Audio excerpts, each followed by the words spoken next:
ನಮಸ್ಕಾರ. ನನ್ನ ಹೆಸರು ಚಿನ್ಮಯ್. ನಾನು 7ನೇ ತರಗತಿ GHPS ಗಜಮಾರನಹಳ್ಳಿ ಶಾಲೆಯಲ್ಲಿ ಓದುತ್ತಿದ್ದೇನೆ. ಕೊಟ್ಟಿರುವ ಈ ದಿನ ಯಾವ ಚಟುವಟಿಕೆ ಮಾಡ್ತಿರೋದು? ಕಾಂತಗಳು ಆಕರ್ಷಿಸಲ್ಪಡುತ್ತವೋ ಅಥವಾ ವಿಕರ್ಷಿಸಲ್ಪಡುತ್ತವೋ ಎನ್ನುವ ಚಟುವಟಿಕೆಯನ್ನು ಪ್ರಯತ್ನಿಸೋಣ. ಮೊದಲಿಗೆ ಕೊಟ್ಟಿರುವ ಪ್ಲಾಸ್ಟಿಕ್ ತಟ್ಟೆಯನ್ನು ಇಟ್ಟು ಕೊಟ್ಟಿರುವ ಸ್ಟ್ರಾವನ್ನು ಇಡೋಣ.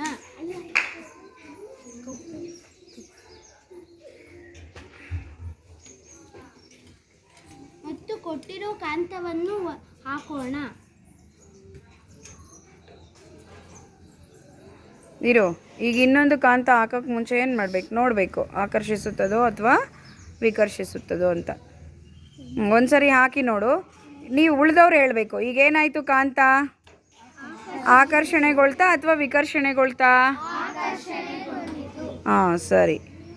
ಯಾಕೆ ಅದು ಆಕರ್ಷಣೆಗೊಂಡಿರೋದು? ಎರಡು ಈ ಕಾಂತದ ತುದಿಯು ವಿಜಾತೀಯದಾಗಿದೆ, ಈ ಕಾಂತದ ಧ್ರುವವು ವಿಜಾತೀಯದಾಗಿದೆ. ಹಾಗಾಗಿ ಈ ಕಾಂತಗಳು ಆಕರ್ಷಿಸಲ್ಗೊಳ್ಳುತ್ತವೆ. ಅಂದರೆ ಕಾಂತಗಳ ಧ್ರುವಗಳು ವಿಜಾತೀಯವಾಗಿದ್ದರೆ, ಉತ್ತರ ಮತ್ತು ದಕ್ಷಿಣ ಧ್ರುವದ್ದಾಗಿದ್ದರೆ ಕಾಂತಗಳು ಆಕರ್ಷಿಸುತ್ತವ ವಿಕರ್ಷಿಸುತ್ತವ? ಧ್ರುವಗಳು ವಿಜಾತಿಯಾಗಿದ್ದರೆ ಕಾಂತಗಳು ವಿಕರ್ಷಿಸುತ್ತವ ಆಕರ್ಷಿಸುತ್ತವ? ಹಾಂ, ಇವಾಗ ಇನ್ನೊಂದು ಹಾಕು. ಧ್ರುವಗಳನ್ನು ಚೇಂಜ್ ಮಾಡಿ ಹಾಕು. ಈ ಧ್ರುವವನ್ನು ಬದಲಾಯಿಸಿ ಹಾಕುತ್ತಿದ್ದೇನೆ. ಹಾಂ, ಈಗ ಹೇಳಿ ಆಕರ್ಷಿಸುತ್ತಿದೆಯಾ ವಿಕರ್ಷಿಸುತ್ತಿದೆಯಾ? ಯಾಕೆ? ಈ ಕಾಂತದ ತುದಿಯು ಸಜಾತೀಯದ್ದಾಗಿದೆ ಮತ್ತು ಈ ಕಾಂತದ ತುದಿಯು ಸಜಾತೀಯದ್ದಾಗಿದೆ.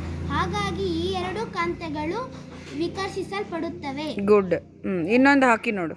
ಇನ್ನೂ ಕಾಂತಗಳಿದೆ ಅಲ್ಲ. ಮತ್ತೊಂದು ಕಾಂತವನ್ನು ಹಾಕೋಣ. ಈ ಕಾಂತಗಳು ಏನು ಮಾಡಿದವು? ಆಕರ್ಷಿಸಿದವು. ಅಂದರೆ ಏನರ್ಥ? ಅವುಗಳ ಧ್ರುವಗಳು ವಿಜಾತೀಯದ್ದಾಗಿದೆ. ಗುಡ್. ಇವಾಗ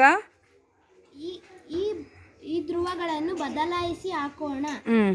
ಈಗ ಇವೆರಡು ಕಾಂತಗಳು ಏನು ಮಾಡಿದವು? ಆ ಕಡೆ ತಿರುಗಿಸು ಸ್ವಲ್ಪ. ಆಕರ್ಷಿಸಿದ್ಯಾ ವಿಕರ್ಷಿಸಿದ್ಯಾ? ಈಗ ಏನು ಮಾಡಬೇಕು? ಬ್ಲ್ಯಾಕ್ ಕ್ಯಾಪ್ ಅನ್ನು ಹಾಕೋಣ.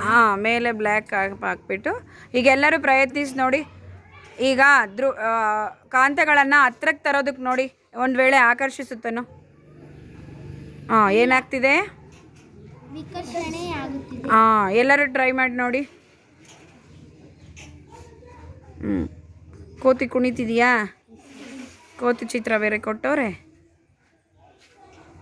ವಿಕರ್ಷಿಸುತ್ತಿದೆಯಾ ಆಕರ್ಷಿಸುತ್ತಿದೆಯಾ? ಮಾಡಪ್ಪ ನೀನು ಮೋಹನ.